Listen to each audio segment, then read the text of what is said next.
जय हिंद दोस्तों, वंदे मातरम। तो देखिए, देखते ही देखते 2 हफ्ते अब कंप्लीट हो चुके हैं सिंघम और भूल भुलैया को रिलीज हुए, और उसके बावजूद भी पब्लिक अभी भी इन दोनों मूवीज़ को देखने के लिए जा रही।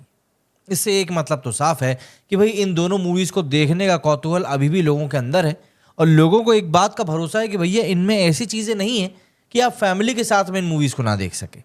अब इसमें हम इस बात का कोरिलेशन नहीं निकाल सकते कि यार क्या ये मूवी वाकई में अच्छी है इसीलिए फैमिली मूवी है, या फैमिली मूवी है इसीलिए अच्छी। इसमें कोई रिलेशन नहीं है। बस आप ये समझ लीजिए कि जो फैमिली एंटरटेनमेंट मूवीज़ होती है ना, उनके हिसाब से ये मूवी एक ऐसी है कि हाँ चलो ठीक है, आप एक बार तो देख ही सकते हैं। और यही कारण है कि इस मूवी को अभी तक लोग इतना पसंद कर भी रहे हैं। कल की तारीख में, बल्कि अगर बात करूं तो आज भी अगर मैं बात करूं तो कंगवा आज रिलीज़ हो रही है, वहीं पर साबरमती रिपोर्ट कल रिलीज़ हो रही है। और साबरमती रिपोर्ट एकता कपूर ने बनाई है, विक्रांत मैसी उसमें एक्टिंग कर रहे हैं, और एकता कपूर भी पूरी जी जान लगा रही हैं उस मूवी के प्रमोशन में कि भाई ये मूवी जो है हिट हो जाए। क्योंकि जिस तरह के टॉपिक के ऊपर ये मूवी बनी है, इस तरह के टॉपिक्स में अमूमन होता ये है कि अगर मूवी चल जाती है तो फिर बहुत भयंकर कमाई करके निकलती है।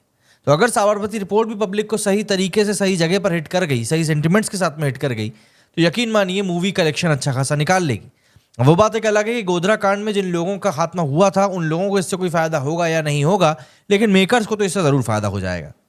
खैर, बिना टॉपिक से भटकते हुए हम लोग अपने टॉपिक पे ही बने रहते हैं, वरना बातें तो निकलती हैं तो बहुत दूर तक चली जाती हैं।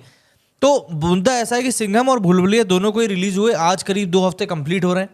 2 हफ्ते कंप्लीट होने के बाद में मूवीज़ की स्थिति जो होती है बहुत हद तक क्लियर हो जाती है, क्योंकि इंडियन बॉक्स ऑफिस पर अमूमन ऐसा होता है कि 2 हफ्ते के बाद में कोई ना कोई मूवी तो रिलीज हो ही जाती है, अगर अगले हफ्ते ना भी हो तो ऐसे में उसके बाद स्क्रीन्स का बंटना, शोज़ का कम होना, ये चीज़ तो बिल्कुल होता ही है।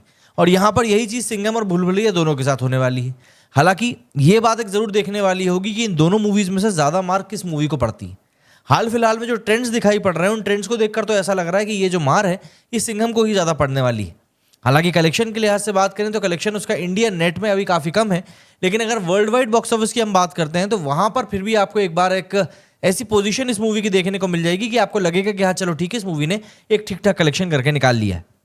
अगर मैं बात करूं सबसे पहले सिंघम की सबसे पहले बात कर लेते हैं, तो सिंघम का जो फर्स्ट वीक का कलेक्शन था वो 173 करोड़ रुपीज़ रहा था। वहीं अगर हम इसके दूसरे वीक के कलेक्शन की बात करें, दूसरे वीक में इसका कलेक्शन 15 करोड़ को एक बार भी टच नहीं कर पाया। सैटरडे संडे को जो इसका कलेक्शन हुआ था वो 12 करोड़ और 13 करोड़ के आसपास हुआ था। मतलब इन टोटल इसने वीकेंड के ऊपर 26 करोड़ रुपए कमाए थे। उसके पहले सैटरडे को इसने 8 करोड़ कमाए थे। तो आप मोटी मोटी मान सकते हैं कि 34 करोड़ रुपीज़ इसने फ्राइडे सैटरडे संडे को कमाए थे। उसके बाद में लेकिन इसकी कमाई में जो एक ड्रॉप देखने को मिला है, मतलब मंडे को 4 करोड़, फिर ट्यूसडे को 3 करोड़, फिर कल जो वेडनेसडे गया है उसको 3 करोड़ रुपए। तो ये जो पैसा है, ये पैसा बहुत ज़्यादा कम है।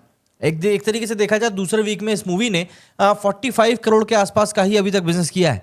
आज बिजनेस में थोड़ा बहुत भी एक नॉमिनल चेंज देखने के लिए मिलेगा। उम्मीद यही की जा रही है 3 से 3.5 करोड़ का ही बिजनेस ये मूवी आज भी करने वाली है, अगर कांगुआ से इसको थोड़ी बहुत फुर्सत मिल गई तो ऐसे में अगर हम बात करें तो मूवी ने मोटी मोटी 47 करोड़ के आसपास का बिजनेस करना है सेकंड वीक में।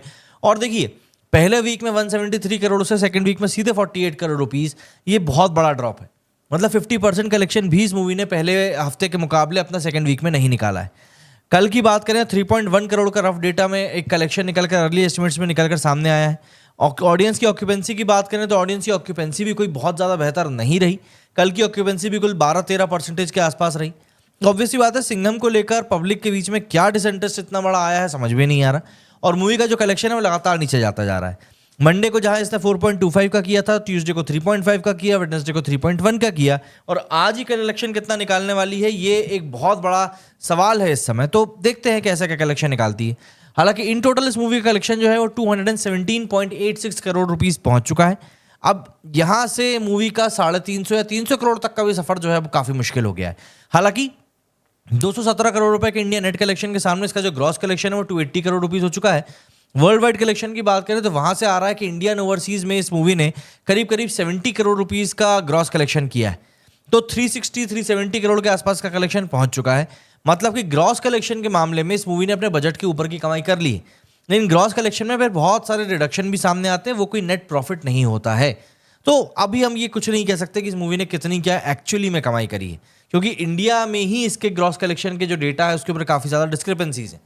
वहीं इसके अगेंस्ट में अगर हम भूल भुलैया की बात करें तो भूल भुलैया ने फर्स्ट वीक में जहां 158 करोड़ रुपीस कमाए थे, तो वहीं सेकेंड वीक में अब ये मूवी 212 करोड़ रुपए के आसपास पहुंच चुकी है।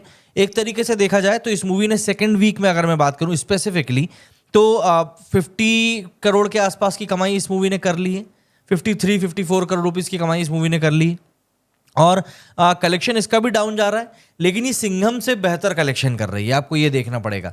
जहां इस मूवी का बजट पहले ही हफ्ते में रिकवर हो गया था, 150 करोड़ रुपीस बजट बताया गया था भूल भुलैया का, तो इस मूवी का जो बजट है वो पहले ही हफ्ते में रिकवर हो गया था। उसके बाद में सेकंड वीक में इस मूवी ने जो भी कुछ कमाई करी है वो कमाई शुद्ध मुनाफा है और कुछ भी नहीं। इसके बाद में ओटीटी का जो आप जो अमाउंट जोड़ेंगे तो इस मूवी की कमाई काफ़ी अच्छी निकल जाएगी। तो कार्तिक आर्यन की झोली में आप एक तरीके से कह सकते हैं कि अच्छी खासी हिट गई है। जहां वीकेंड पर सिंघम ने 34 करोड़ की कमाई करी थी, वहीं पर इस मूवी की अगर हम लोग बात करें तो एक तरीके से देखा जाए तो इस मूवी ने 40 करोड़ रुपीस के आसपास की कमाई करी थी। 6 करोड़ का एक मोटा डिफरेंस है दोनों मूवीज के बीच में निकल कर आया था।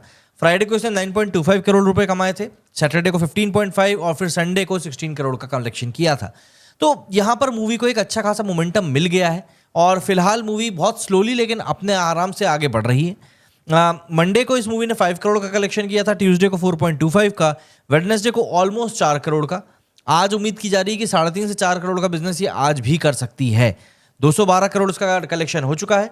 सिंघम से अब इसका कलेक्शन मात्र 5 करोड़ ही कम है। जहां सिंघम का बजट 350 करोड़ है तो वहीं इसका बजट 150 करोड़ है। तो बजट के लिहाज से ये मूवी काफ़ी प्रॉफिटेबल सौदा जो है फिलहाल साबित होती हुई दिखाई दे रही है अनीस बाज़मी और टीम को लेकर। ऑक्यूपेंसी की बात करें तो ऑक्यूपेंसी इस मूवी की कल 15% के आसपास गई। बहुत अच्छी तो नहीं कह सकते, लेकिन वीकडेज में अमूमन मूवीज़ की ऑक्यूपेंसी जो है आज की तारीख में इतनी ही गिर जाती है। अब जबकि हम लोग एक बार फिर से इसके सेकंड वीक एंड के ऊपर बैठे हुए हैं तो हम एक अंदाज़ा लगा सकते हैं कि भाई मूवी का जो कलेक्शन है वो कई लिहाज से काफ़ी बेहतर निकल कर आया है और कार्तिक आर्यन की झोली में सबसे बड़ी बात, एक और हिट मूवी ने एंट्री मार ली है। अब यहाँ पे जब कांगवा रिलीज होगी और फिर कल जब साबरमती रिपोर्ट रिलीज होगी तो वहाँ पर एक ही ज़रूर देखने वाली बात होगी कि वहाँ से ये मूवीज़ किस तरीके की परफॉर्मेंस देती हैं। क्योंकि एक बात ये तय है कि जब भी कोई मूवी इस तरह की रिलीज होती है तब हम लोगों को बड़े और व्यापक तौर पर चीज़ें काफ़ी बदलाव के साथ देखने के लिए मिलती हैं। अब यहाँ पर ऑब्वियस सी बात है, जिस तरीके से चीज़ें चल रही हैं उसको देखने के बाद तो यही लग रहा है कि यार मूवी मतलब अपना कहीं ना कहीं टेन्योर पूरा कर चुकी है। कांगवा अगर थिएटर्स में चल जाती है, हिंदी ऑडियंस को स्पेशली पसंद आ जाती है, तो सिंघम तो क्या फिर तो भूल भुलैया क्या भाई ताला बंद हो जाएगा। क्योंकि साबरमती रिपोर्ट भी फिर इसके साथ में और हमको उसकी भी कलेक्शन की रिपोर्ट देखनी पड़ेगी कि वो मूवी लोगों को कैसी लगती है। तो यहाँ पर काफ़ी सारी चीज़ें हैं जो कि इस समय कलेक्टिवली इस समय चल रही हैं। तो देखते हैं अब किस तरीके से चीज़ें पैन आउट होती हैं और इन मूवीज़ को जो रिस्पॉन्स फिलहाल मिल रहा है वो रिस्पॉन्स कहाँ तक पहुँचता है। तो आप लोग कमेंट करके ज़रूर बताइएगा कि आपका इस मूवी के बारे में क्या कहना है और आपने इन दोनों में से कौन सी मूवी देखी। क्योंकि देखिए दोनों मूवी भाई हमको, हमारा काम है रिव्यू करना, तो हमको तो देखनी ही पड़ती है, वरना अमूमन पब्लिक जो होती है दोनों मूवीज़ को देखने का रिस्क ना बहुत ही कम उठा पाती है। तो यहाँ पर एक चीज़ ये भी देखने वाली होती है कि क्लैशेस में अमूमन इस तरीके से भी मेकर्स को नुकसान हो जाता है। आप बताइए आपने कौन सी मूवी देखी और आपको वो मूवी कैसी लगी। मेरे इस वीडियो फिलहाल इतना ही। जय हिंद, जय भारत।